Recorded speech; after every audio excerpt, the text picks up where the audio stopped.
Welcome back. I'm playing Warhammer 40,000 Battlesector. We're getting started on our next mission here, or multiplayer matchup, I should say. It's the Blackstone Fortress. We're playing an Exterminatus mission objective with 2,000 points. We're playing against the Blood Angels. I'm playing as the Forces of Chaos, so we're going to have a 2,000 point army size with a 100 point target, no turn limits, and a turn timer. So I'm going to be a little bit cheeky on this match here. Most people don't like when you do this, but this is also why a lot of people will create turn limits. I just want to show you how this works against the Forces of Chaos if you don't put a turn limit on, because you can kite them around and you can keep summoning a bunch of units, and that's an easy way to win. It's a cheap way to win. I don't like to do it a lot, but I'll show you kind of how that works.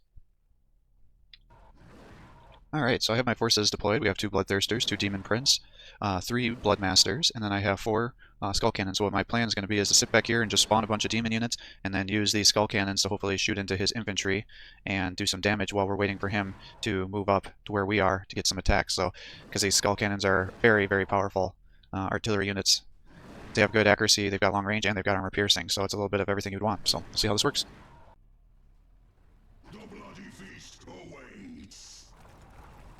So I'm just moving the Skull Cannons up kind of as we discussed here, trying to decide what the optimal positioning is in terms of their points. Now over here it's a little more difficult because that pedestal that's kind of coming out there is blocking some of their accuracy, so it's not nearly as good on that side. And then I'm not sure with their Overwatch or not, if they benefit from the additional armor piercing with the Bloodmasters being there. So I'm just kind of moving these guys up a little bit, trying to debate how much I want to wait for the enemy units to come. Am I really just going to sit back all the way and make them come all the way up the stairs to attack me, or am I going to make them get a little bit closer? So, and really nothing has happened, so again, just slowly advancing here, trying to decide how can I get past this outcropping to just see what I can do, and then trying to keep the Bloodmaster close enough that he's getting the additional armor piercing benefit. And I thought, let's just move guys up so when they're summoned, in case the summoned units are in fact more Skull Cannons, then I'll at least be somewhat in position. So now I'm just advancing the forces up here was my thought now. And then these guys are getting the momentum bonuses from the Bloodthirsters, and then the armor piercing from the Bloodmasters there.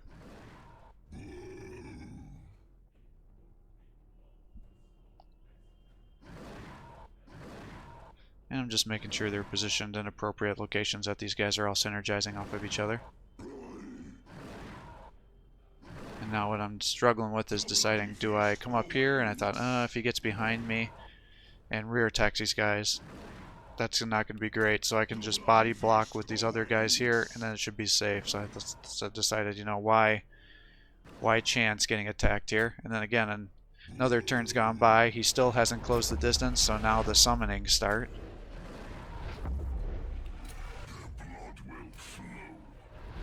And I mean, it's like, and now my forces have effectively doubled in size. And this is the insanity of the Forces of Chaos. And now with these free units, I decided, well, let's use them to scout. And then they get the Furious Charge, which gives them increased evasion for a turn. So it's like, alright, well, we not only get the shots off, and now I can get the Skull Cannons in here. So it's like, alright, there's one Marine down. And it's like, well, let's just pull these guys back so you can kind of body block here. So if he does get other assault infantry in here to attack me, he'll only be able to attack lower tier targets. And it's like, okay, I see these guys over here too, so why not just pull these guys over here and start launching some attacks. And again, they're taken out, so it's like, alright, well, now that's, I think, 140 points or something like that for them.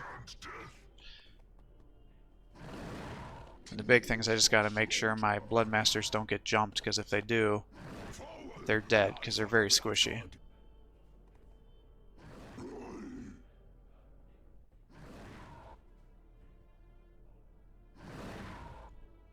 I'm pretty sure if you hide behind this pillar here, you should be fine, or obelisk, I guess is in this case. And I'm like, yeah, you're kind of close, let's just get you out of there. And then everybody else can move back.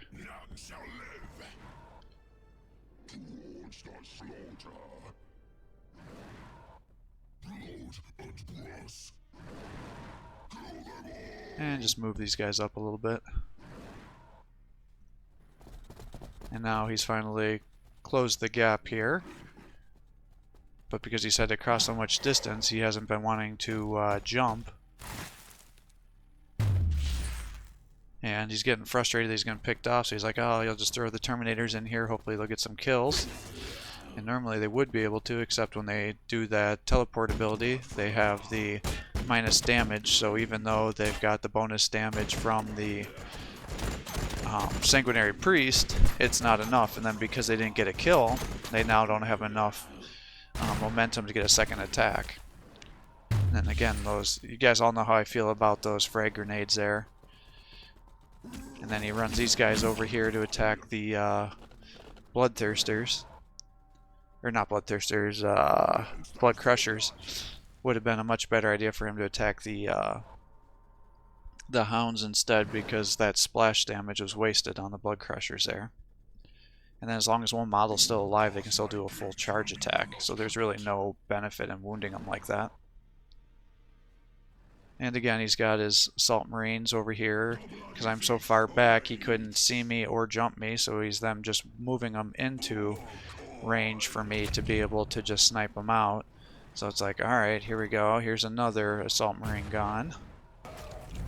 So that's now 3 that have been sniped without being able to do any damage to me. And I'm bringing over the Demon Prince here to snipe some shots into the side here.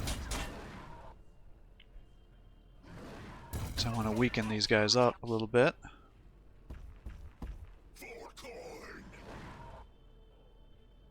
And then it's like, I'm pretty sure I can easily kill these guys. But I'm trying to debate what's the best way of doing it. And it's like, well, I think just using the Demon Princes here to shoot at range to weaken these guys up is the way to go. And it's like, I think the charge is going to do a bunch of damage to them too. So it's like I could move behind them there, and I won't suffer the accuracy penalty.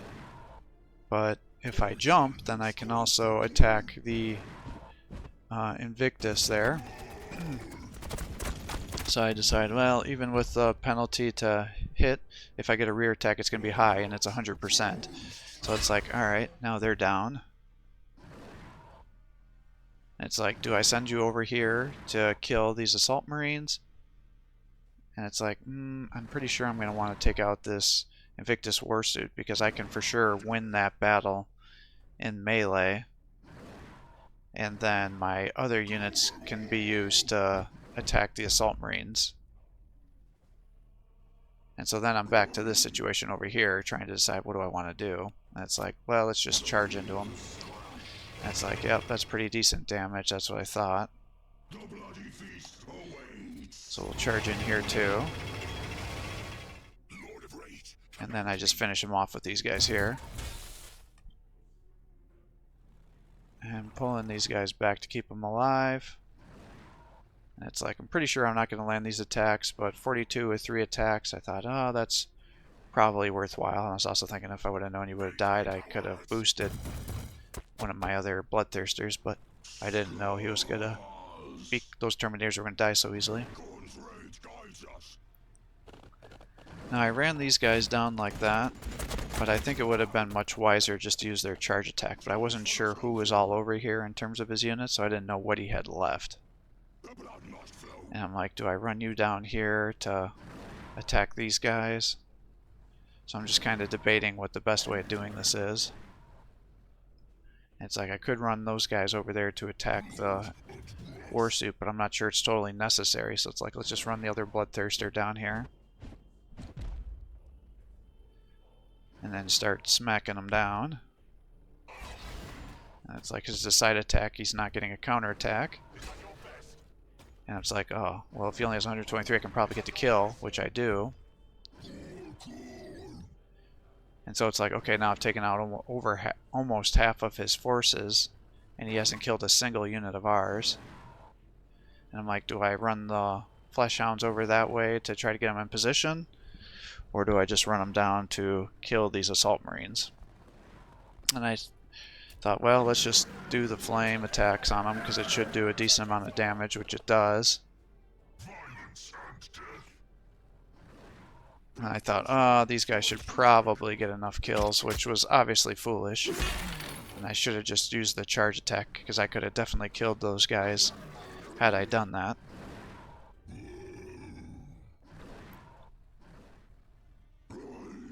So now I'm just kind of positioning myself to figure out where the best way to be is.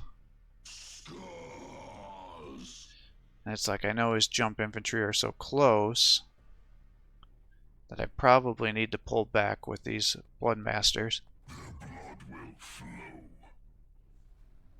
Because a Sanguinary Priest can for sure one-shot him.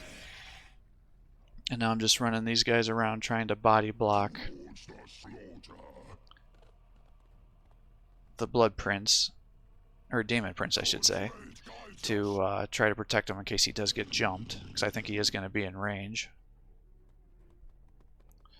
And I just shift these guys over here, so that way no matter what they'll be able to give some bonuses. And he uses his strike there. For some reason he decided to shoot his own guys with friendly fire and kill those assault marines unnecessarily.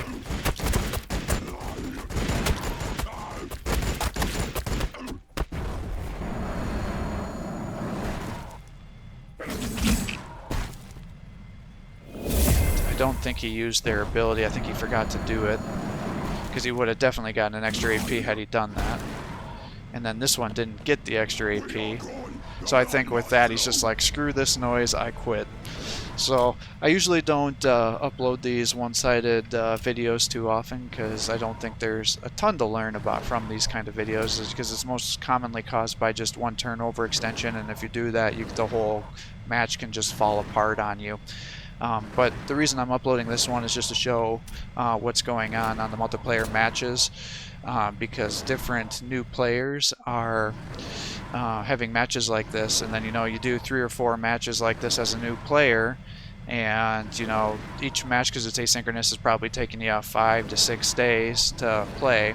It's very discouraging. So this is why I want to upload the unit guide, so hopefully people can watch that, kind of learn from some of these mistakes. And then this is why, unfortunately, the way they've designed this summoning mechanic is why you can't have unlimited turns if somebody's going to play against Chaos, because they can just cheese you out and keep summoning things. And the fact that the summoning with those units is the same as like the Tyranids, Termagants, it's crazy the way that these are equivalent, because those points are in no way accurate. So the Chaos Forces definitely feel pretty cheap for what they can do. They can summon way too many units, and I know there's RNG and everything, and you never know which one you're going to get, but the fact that you can summon another Blood Master, which can then summon 3 more units, and the costs are just all messed up. So it does kind of ruin the competitive feel when you're not having turn limits, especially against the Forces of Chaos here. So it's kind of a weird mechanic, but as you can see, Bloodthirsters, if you can keep them alive, they can do just tons of damage. They're good against everything. You got to make sure when you're warping them with your Terminators that you're just not sacrificing them for no gain, which is what happened here. I think he was hoping that he was going to be able to get in there, one-shot the Skull Cannon, and then get the AP or the momentum to attack the other one, I think is what his thought was there. But it just didn't work out in his favor, and then he went with the Claws, which is not a bad option against the Forces of Chaos, since so many of the Terminators have, or so many of the Chaos units don't have a lot of armor, so you can just chop through everything and then get all that splash damage. But hopefully this wasn't, if the other player watches this video, that's kind of my feedback. The other thing I'd say is keep your units together. You kind of spread them all over the place, so then it was like a partial wave, attack, in 3 different parts, and so I was able to just easily surround and kill your units. So if you would have came in at multiple directions at the same time, it would have locked my units down and not allowed me to have such easy pickings to knock out half of your forces before you were even able to kill one of mine. And the fact that the units you killed were summoned, you didn't even get any points for it, which is unfortunate. So thanks for watching. I hope you're enjoying these videos. If you are, please give my channel a like and subscribe. Encourage me to post more content for you. Have a great day.